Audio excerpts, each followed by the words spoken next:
Call centre ഞങ്ങൾ രാവിലെ 9 മണി മുതൽ ഇവിടെ സ്റ്റാർട്ട് ചെയ്യുന്നുണ്ട്.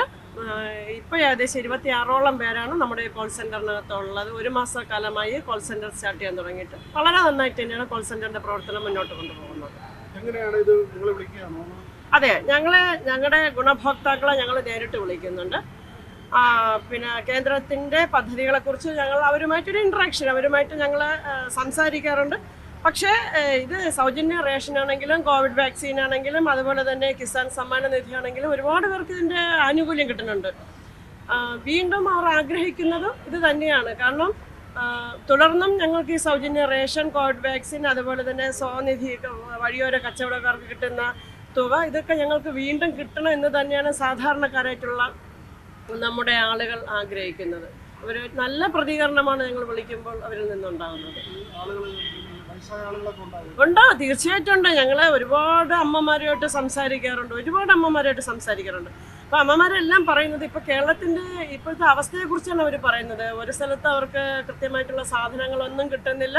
ഈ റേഷൻ മാത്രം കിട്ടിയത് കൊണ്ട് ചില കാലയളവിൽ ഞങ്ങൾ ഇപ്പോഴും ജീവിച്ചു പോകുന്നു എന്ന് പറയുന്ന ഒരുപാട് അമ്മമാർ ഇപ്പോഴും ഉണ്ട്.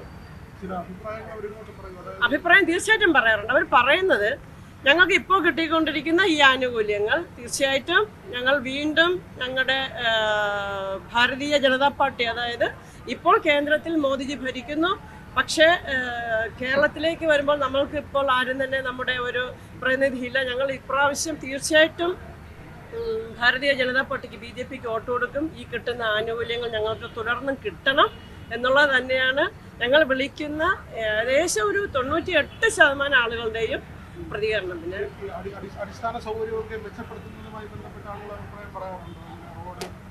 അതെ, അത് ഒരുപാട് ആളുകൾ നമ്മൾ വിളിക്കുമ്പോഴത്തേക്ക് അത്തരത്തിൽ റെസ്പോണ്ട് ചെയ്യുന്നുണ്ട്. അപ്പം ഇപ്പോൾ നമ്മൾ വിളിക്കുന്നതിൽ ഭൂരിഭാഗം ആളുകളും അവർ തിരിച്ച് ചോദിക്കുന്നത് ഇനിയെങ്കിലും ഞങ്ങൾ മാറി ചിന്തിച്ചാൽ ഞങ്ങൾക്ക് അതുകൊണ്ട് പ്രയോജനം കിട്ടുമോ? തീർച്ചയായും കിട്ടുമെന്ന് തന്നെയാണ് പറയുന്നത്. കാരണം 15 വർഷത്തോളം മാറി ഓരോ 2 MP വന്നിട്ട് അവർക്ക് ഇന്നും അതുകൊണ്ട് ഒരു പ്രയോജനം വന്നിട്ടില്ല. അതുകൊണ്ട് ഇനി വരുന്നതെങ്കിലും ഞങ്ങൾ വോട്ട് ചെയ്താൽ ഞങ്ങൾക്ക് അതുകൊണ്ട് ഇനിയെങ്കിലും ഞങ്ങൾക്ക് പ്രയോജനം കിട്ടുമോ? തീർച്ചയായും കിട്ടുമെന്ന് തന്നെയാണ് പറഞ്ഞേക്കുന്നത്. രാജീവ് ജിക്ക് വോട്ട് കൊടുത്ത് അദ്ദേഹം MP ആയിട്ട് വന്നു കഴിഞ്ഞാൽ നമുക്ക് ഇതുവരെ കിട്ടാത്ത ആനുകൂല്യങ്ങൾ, അതുപോലെ തന്നെ നമ്മുടെ വരും തലമുറയ്ക്ക് ഇപ്പം തന്നെ അറിയാം, സെക്രട്ടേറിയറ്റിൻ്റെ മുമ്പിൽ എത്രയോ കുട്ടികൾ പരീക്ഷ എഴുതി PSC റാങ്ക് ലിസ്റ്റ് ഉള്ളവർ വരെ അവർ സമരപന്തലിൽ കിടക്കുകയാണ്. എന്നുവെച്ചാൽ രാജീവ് ജിയെ പോലുള്ള ഒരു വ്യക്തി അങ്ങനെ വന്നു കഴിഞ്ഞാൽ ഇനി വരും തലമുറയ്ക്ക് അതൊരു വലിയൊരു പ്രയോജനം തന്നെയാണ്. അത് യുവതലമുറയ്ക്ക് നല്ലതുപോലെ മനസ്സിലായി കഴിഞ്ഞു.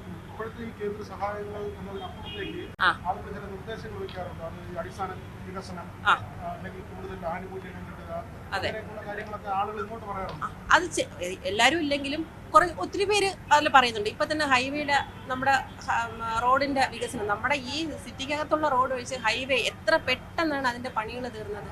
അവർക്ക് അത് തന്നെ ഒരു വലിയൊരു അത് അറിയാന്നുള്ളവർക്ക് അത് നല്ലത്. പിന്നെ ചില വ്യക്തികളുണ്ട്, നമ്മളത് പറഞ്ഞിരുന്നാലും അവര് നമ്മുടെ റോഡ് ഒരുപാട് വെട്ടിക്കുഴിച്ച് ഒരു റോഡിൽ കൂടെയും പോകാൻ പറ്റാത്ത അവസ്ഥയിലാണ് ഇന്ന് തിരുവനന്തപുരം സിറ്റിക്കകന്ന് കിടക്കുന്നത്. ഇത്രയും ഒരു ഇത് വന്നിട്ട് അതിൽ തന്നെ ഒരുപാട് ആളുകൾ ഇത് വഹിക്കുന്നുണ്ട്. കാരണം സമയത്തിന് അവർക്ക് എത്താൻ പറ്റുന്നില്ല. ഇപ്പം നമ്മുടെ കേന്ദ്ര സർക്കാർ തന്നെ ഒരു പണി എടുത്തു കഴിഞ്ഞാൽ അവരെങ്ങനെ പോയിരുന്നാലും അത് വളരെ ചുരുങ്ങിയ കാലയളവ് കൊണ്ട് അവർ പെട്ടെന്ന് തന്നെ തീർത്തു തരുന്നുണ്ട്. പക്ഷെ നമ്മുടെ കേരള സർക്കാരിനെ സംബന്ധിച്ച് അതല്ല. വർഷങ്ങളായിട്ട് കിടന്നാൽ പോലും അവരുടെ കാലാവധി തീരുന്നവരെ അവരത് അങ്ങനെ തന്നെ ഇട്ടേക്കും. അതാണ് ഇപ്പോഴത്തെ അവസ്ഥ.